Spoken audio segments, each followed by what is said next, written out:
that women that have made a habit of looking at pictures, videos, Instagram, websites, magazines of other beautiful women and thus causing more body image challenges for yourself should probably curb that or cut that habit. Because I know it's very normal, but I know that's kind of what society do. Okay, women's magazine, you guys, Instagram, scroll through it, and everyone always puts the most beautiful aspect of themselves on Instagram, right? But if that is causing you to put an inordinate amount of energy in comparing yourself with them and making you feel not as valuable, that's probably something that needs to change. Instead, to find content that speaks about character, godly lives of women. Let those stories inspire you. Reflect on scripture on these godly women. Actually, Abigail is one of them that Auntie Jane mentioned. She's one of the key examples of Old Testament godly women and how to demonstrate godliness and gentleness. Here's another principle from this.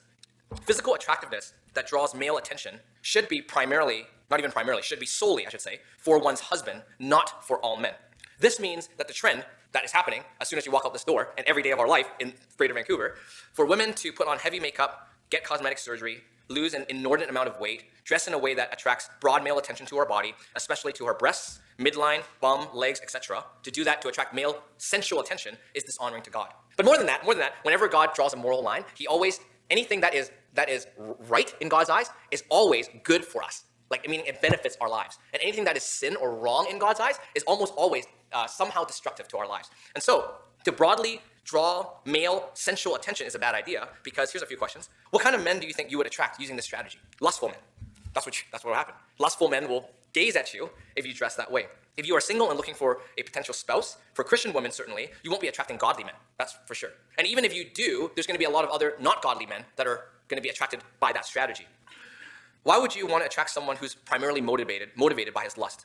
It's possible that, especially since, given the rates of divorce, sexual promiscuity, if you attract a man that way, he might not be faithful to you in the future. Because you attracted him that way, what's stopping him from being attracted to other women and going astray? Right? That's not a helpful strategy in the long run. Is this strategy effective in the long run? Well, most women decrease in physical attractiveness by around their mid to late 30s. Okay? If you kind of do if you do a comparison of even Hollywood women actresses, and you look at them in their 20s to when they're in their late 30s, you can tell a difference, right? And these are the most beautiful people, right? In our society, right? So also for the average women.